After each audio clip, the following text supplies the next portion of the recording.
your investments in equity mutual funds. And there are several strategies that you can employ, but by and large, a lot of advisors will tell you that it's a good idea to diversify.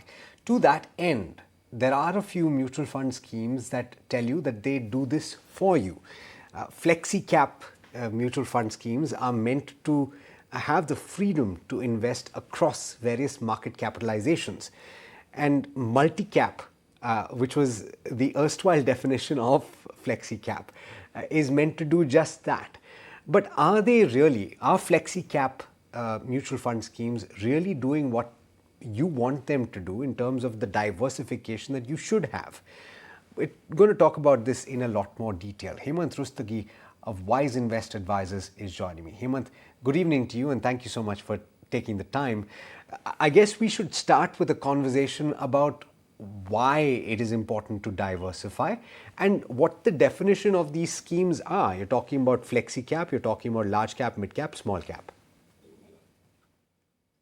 Well, Alex, I think if we talk about diversification, is very, very important, especially when it comes to investing in an aggressive asset class like equity. We all know that equity is quite aggressive, and of course, it has the potential to give you better return than any other asset class. But at the same time, I think you need to kind of create a balance between risk and reward, and I think that's where diversifying your portfolio across market segments, across different philosophies and strategies. I think it's absolutely across sectors. It's very, very important.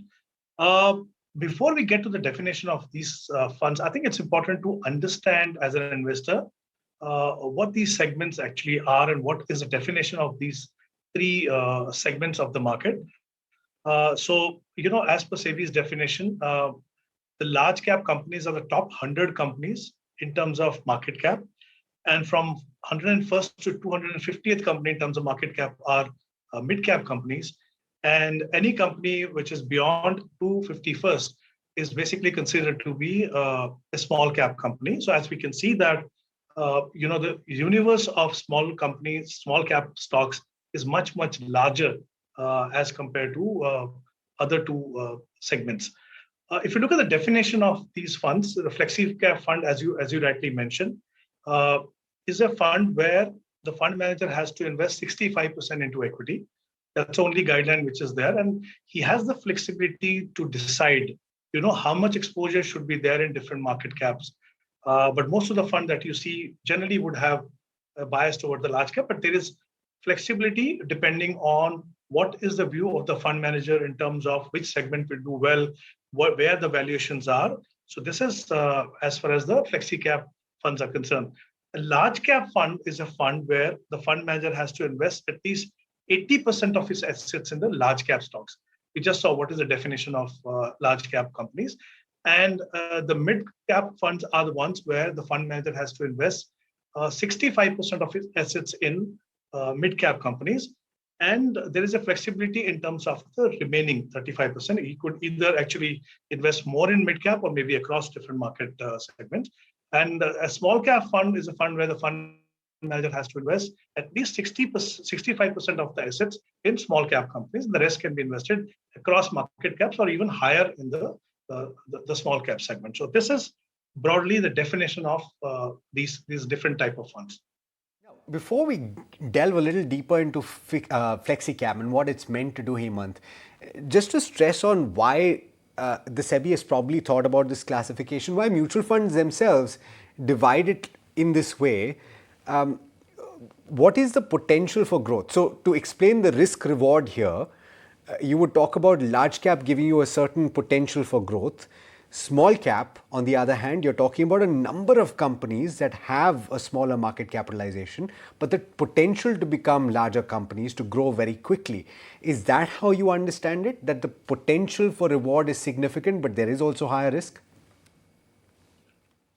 Well, I think absolutely. Look, the point is that we all know that there is a large universe of small cap companies in the marketplace. There are many companies that are under research. There is an issue of liquidity as far as the smaller companies are concerned, whereas liquidity is not that much of an issue when you talk about the large cap stocks and the mid cap stock, because you're talking about the top 250 companies in the market in terms of market cap. But of course, like I said, for anyone who wants to build a portfolio, the key is also, apart from asset allocation, is to create a balance between risk and reward. See, if you talk about Flexi-cap fund in greater detail here, look, there are two decisions that any investor has to take. One is decide the asset allocation. And second is, once you've decided how much money will go into equity, to decide how much allocation should be there in different market segments. So, what we have seen over the last few years, investors have learned a lot, done a lot of work on in terms of asset allocation. You see increasing number of investors kind of adopting goal-based investment process where the time horizon is the key. So what we are seeing is that money which is there for the longer term goals, important goals like retirement planning or the child education, we are seeing more allocation towards equity because you need to earn positive real rate of return. And for the money for the shorter duration, the focus is on safety of capital. So as we can see, there is a lot that investors have learned, and I think there are obviously many who are still in the process of learning it. But the tricky part is the second one, to decide how much allocation should be there in different segments of the market. Now, the advantage of investing or the role of a Flexi-cap fund is that because investors find it tricky, one, to decide how much allocation should be there, and second is when to rebalance that, when to kind of increase allocation to small cap companies or the mid cap companies, or kind of increase allocation to large cap. I believe that when you are entrusting money to a professional fund manager, leaving this decision, especially if you're not having the wherewithal to decide how much allocation should be there, I think Flexi-cap funds really make sense. And there are a couple of other advantages, Alex, here. I would like to highlight a couple of them. One is the fund managers try to maximize your return by changing the allocation, and obviously try to minimize the volatility risk. Look, I mean, the risks which are there attendant to investing in equity cannot be addressed. It can only be addressed by diversification. But here they can minimize the risk of volatility by changing the allocation for you. The second part is, we all know that rebalancing, both in terms of asset allocation as well as allocation to different segments, is very important, which means as an investor, you should know how to time it, which can be again very difficult. So you leave it to the fund manager in a Flexi-cap because there is a flexibility to change allocation. And the third is this rebalancing exercise. When you invest in a Flexi-cap fund, it becomes tax efficient for you because all these decisions are being taken by the fund manager. You as an investor are not doing anything. So obviously you're not kind of doing any redemption, not doing any switch. So there are no tax implications for that. Now, while at some point in time you need to pay tax, paying taxes at different stages of your portfolio building can actually eat into your return. So I believe that the Flexi-cap fund, along with, of course, other category of fund like large and mid, and to some extent maybe multi-cap, can be the core of any investor's portfolio. Glad you explained things this way, because and also I'm assuming, Hemant, at this stage that people are following a goal-based approach, because that's what we keep stressing on this program, that you need to identify what you are saving for, identify how much you need to save, and identify when you need it. These are the key questions that you ask before you decide what you're investing in. So I'm assuming that is already taken place. We're talking about now the last stage, which is what to invest in. And I'm glad you set the context for that. The reason I'm happy about that is that my next question is perfectly placed right now, which is, can the Flexi-cap then form the core of your portfolio? The issue here is that Flexi-cap in the recent past and over the past several years has had a very large tendency towards large cap. So in effect, it is a large cap fund, but it is called a Flexi-cap fund. Yeah, I mean, look, Alex, I think you need to put it in proper context here.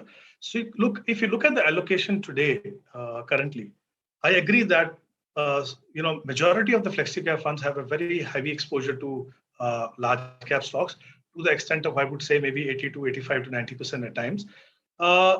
There is minimal allocation to small cap stocks and some allocation to mid cap. But I think you will agree that in the current market-like scenario, where we've seen that the market volatility is there, and we've seen that the deeper fall that has happened in the mid cap and the small cap, I think it's very well serves the investors that if the volatility is reduced and the money is protected to some extent by increasing allocation to large cap. Yes, I agree with you. Even in the past, it has happened. But again, it was happening during the phase when the market breadth was very narrow. So what was happening, only 10 to 15 stocks were the ones actually that were giving return. The rest of the stocks, even in the large cap, are not doing so well. So I think if this is what exactly a fund manager is supposed to do. So if a fund manager sees that this is how the market is going to behave from here on, and keeping that in mind, if the portfolios are realigned, I think that is what a fund manager is supposed to do. I'm sure going forward, when the economy gets better, when the markets become more stable, we will see higher allocation to mid cap and small cap. So I believe that one of the objective of the fund manager is also, apart from the fact that he has to kind of earn healthy return for the investor, is also to, like I said at the beginning, to create the right balance between risk and reward.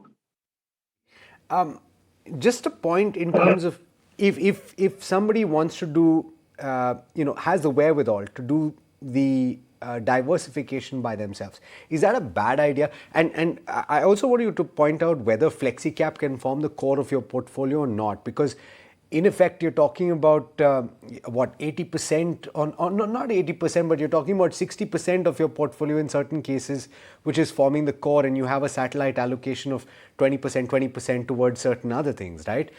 It depends, of course, on the individual and their risk-taking ability and various other aspects. But you're talking about core and satellite. Can Flexicap form the core?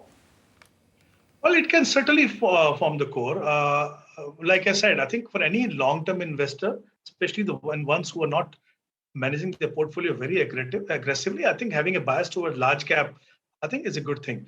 But of course, look, there are a couple of other categories, like I mentioned earlier, large and mid. I really like that category. So I think it can be a combination where you can see a significant role being played by the Flexi-cap as a core of the portfolio. But I think to an extent, large and mid, because that's where at least 35% of the money has to go into large and mid cap individually, and the remaining 30 can go in the large cap. So most of these funds are investing around 55-60% in large cap there. And to some extent, even you can have one multi-cap fund where you know that 25% each will be invested in large, mid, and small. So it's not that you just pick one or two off the shelf of Flexi-cap and say, this is my portfolio. But I definitely believe that because of the flexibility that they provide to the fund manager in terms of allocation to different market segments, I think they can play a very significant role.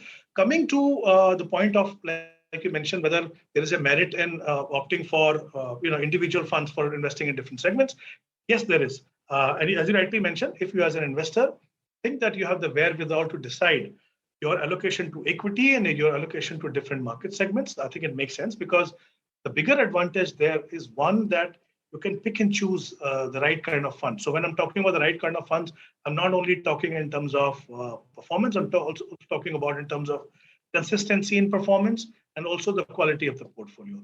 But again, I think there is, what I've seen in the past is that there can be a tendency when you build a portfolio of individually of large, mid, and small, that when the markets are doing very well, the mid and small cap segments do very well. So there is a tendency among investors to go aggressively for those funds, which requires them to maybe kind of make haphazard changes in the portfolio later on. I think there is obviously a merit in that, but investors have to be very, very careful. Like I said, going for a flexi cap, going for even the large and mid, makes your whole exercise more tax efficient, because you don't have to kind of come out of a fund and go into some other fund. So there is no timing involved, but there is tax efficiency there. One very quick last question, Hemant.